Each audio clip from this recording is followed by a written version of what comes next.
Coroner has identified the 3 victims killed in Saturday night's triple homicide in Jackson. 2 sisters were raising a 2-year-old boy together in a home in Jackson, Mississippi, on a Saturday night in June. 4 people came to that house on purpose. All 3 of them died. Welcome to Crime Cipher. We decode the cases the headlines summarize and the truth the system leaves behind. Subscribe if you are new here, because tonight we are telling you the story of a family that was built by choice and taken by choice, and the 4 names that have already been charged for it. Her name was Keyana Weathersby. She was 25 years old, and she was the mother of a 2-year-old boy named Camari Givens. Her sister was Erica Weathersby, 30 years old, 5 years older, the aunt in that little boy's life. But calling Erica an aunt does not quite capture what she actually was, because Keyana and Erica were not just sisters raising Camari nearby. They were raising him together, under the same roof, as one household. 2 sisters who had built a family unit around a 2-year-old boy, and by every account from the people who knew them, that family unit was working. Their brother, DeMarco Bailey, told a local CNN affiliate that Keyana and Erica were kind, and that they were hardworking. Those are his words for them. 2 words that families use to describe people they loved deeply and lost too soon. Camari was 2 years old. 2.5, technically, according to his uncle DeMarco. He was somebody's baby. He was somebody's nephew. He was living in a home with 2 adults who had chosen, together, to raise him. That is who the 3 people in this story were. A mother, a sister, and a little boy. A family that 2 women had made a decision to build. And that family lived in the 300 block of Queen Alexandria Lane, in a residential neighborhood less than 10 miles northwest of downtown Jackson, Mississippi. On the outside, an ordinary house on an ordinary street. On the inside, 3 people who loved each other, going about a Saturday in June, the way any of us would. Saturday, the 27th of June, 2026. At some point that evening, at the home on Queen Alexandria Lane, a 911 call went out to the Jackson Police Department. The call reported an aggravated assault at the residence. That is the language police confirmed publicly. Officers were dispatched to the address, and when they arrived at the home, the situation on the ground was far worse than the initial call had described. Inside that house, Jackson police found 3 people: Keyana Weathersby, 25, Erica Weathersby, 30, and Camari Givens, 2 years old. All 3 had been shot multiple times. All 3 were deceased. The Hinds County coroner, Jeremiah Howard, would later confirm the identifications, and he did not soften what he had walked into. He said the crime scene was one of the worst he had seen in about 10 years of working as a coroner and deputy coroner in Hinds County. 10 years. That is the language of a man who has seen a great deal. Jackson police, for their part, described it in one word: horrifying. There was one more detail from that scene that mattered enormously to what would come next. The family's car was gone. A red 2020 Mitsubishi Mirage belonging to one of the victims had been taken from the residence. Someone had come to this house, done what was done, and left with the family's own vehicle. The Jackson Police Department, led by Chief Dr. Rochelle Brackney, moved immediately. Within hours of officers arriving at Queen Alexandria Lane, this case became a coordinated operation involving local police, Mississippi state agencies, and the Federal Bureau of Investigation. Chief Brackney said publicly that the shooting was not random. It was, in her words, an intentional attack at this home. Targeted. Someone had come to that address on purpose. And she confirmed something else that mattered. Investigators believed the victims and the assailants knew each other. This was not a case of strangers breaking into a random house. There was a connection between the people inside and the people who came for them, even if that connection has not been made public. Then came the tips. Chief Brackney has said openly that the arrests in this case would not have happened as quickly as they did without the community. Residents of Jackson, neighbors, people who knew the family, people who knew something, started calling in. Those tips gave investigators the piece they needed: the suspect's vehicle, and where that vehicle was expected to be. On the 28th of June, one day after the killings, the family's stolen red Mitsubishi Mirage was located and recovered by Jackson police at Manhattan Park in North Jackson and processed for evidence with the help of the FBI. But by the 29th of June, 2 days after Keyana, Erica, and Camari were found, Jackson police had identified a second vehicle, this one carrying 2 suspects, and they had spotted it on Highway 18 at Maddox Road. The vehicle on Highway 18 did not stop. When Jackson police signaled the driver to pull over, the driver refused. What followed was a pursuit,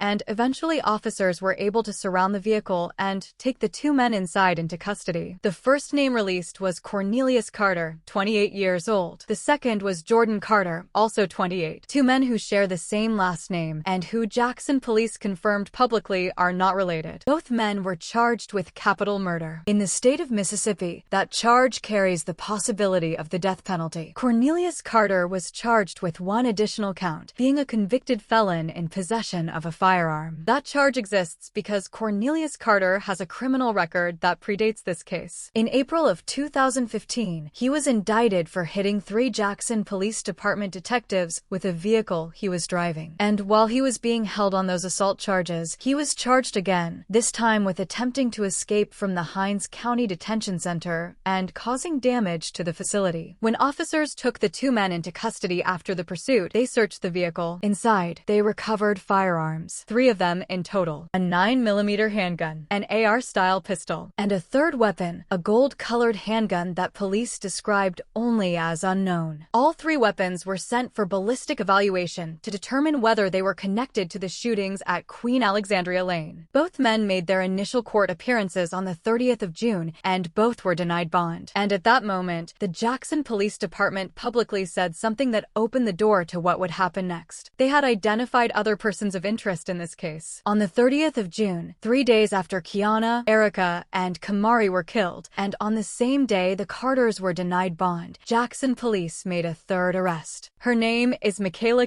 Young. She is 25 years old. She was booked into the Hinds County Detention Center and charged with capital murder. What Mikala Young told investigators is what pulled her into this case. According to Jackson police, Young did not go inside the home on Queen Alexandria Lane. She was not, in the police account, one of the shooters. Instead, investigators say she was the driver. On the night of the 27th, she drove Cornelius Carter and Jordan Carter to the location on Queen Alexandria Lane. And this is the part that matters. Investigators say Young knew what the intent of the crime was going in. Not a friendly visit, not a confrontation, not something that got out of hand. The intent, according to her own account to police, was robbery. When she heard the gunshots begin inside that house, she left. She drove away from the scene. Under Mississippi law, that role is enough to face a capital murder charge. Anyone charged with capital murder in Mississippi is death penalty eligible, regardless of whether they were the shooter or an accomplice. Mikala Young made her initial appearance in court on the 1st of July. She was denied bond, but Jackson police still had a 4th name they were looking for, and that name was already out of the state. His name is Devone Modacure, 32 years old. And by the time Jackson police were ready to bring him in, Modacure was more than 400 miles from Mississippi. He was in Forney, Texas, a small city about 20 miles east of Dallas. To bring him into custody, Jackson police did not act alone. This became a multi-agency operation involving Jackson PD, the Kaufman County Sheriff's Office in Texas, agents with the United States Marshals Service,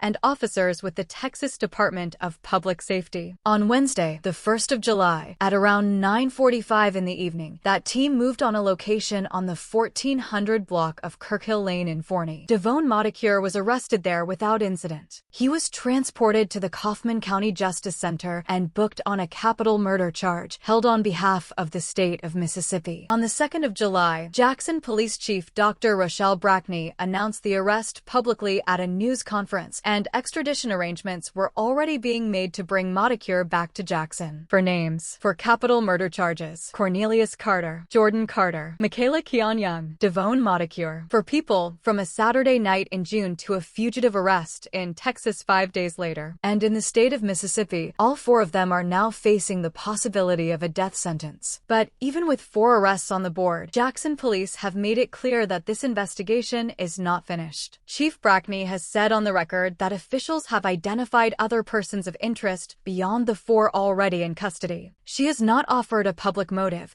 beyond confirming Mikala Young's account that the intent going in was robbery. And she has not publicly described the exact connection between the 4 accused and the family they are alleged to have targeted. Because at the center of all of this, past the arrests and the charges and the guns and the fugitive run to Texas, are 3 people who cannot speak for themselves anymore. And the family they left behind is speaking for them. Their brother, DeMarco Bailey, has been in front of the cameras since the first news reports. He has said what he needs from this case in the plainest words possible.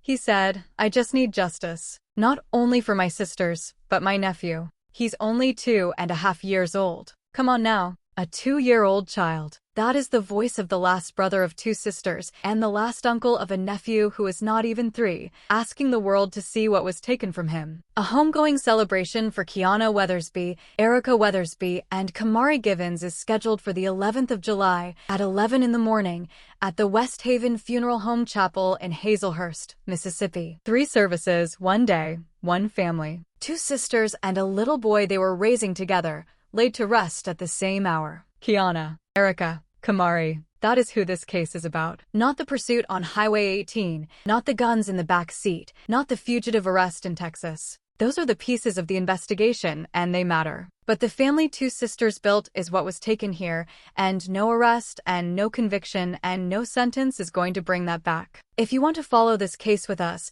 subscribe to Crime Cipher and turn on notifications, because the moment there is a court date, a motive released, or another arrest, we will be right here. Leave a comment with the family and your thoughts. Share this video so that Keyana, Erica, and Camari are remembered as more than a headline. And we will see you on the next case.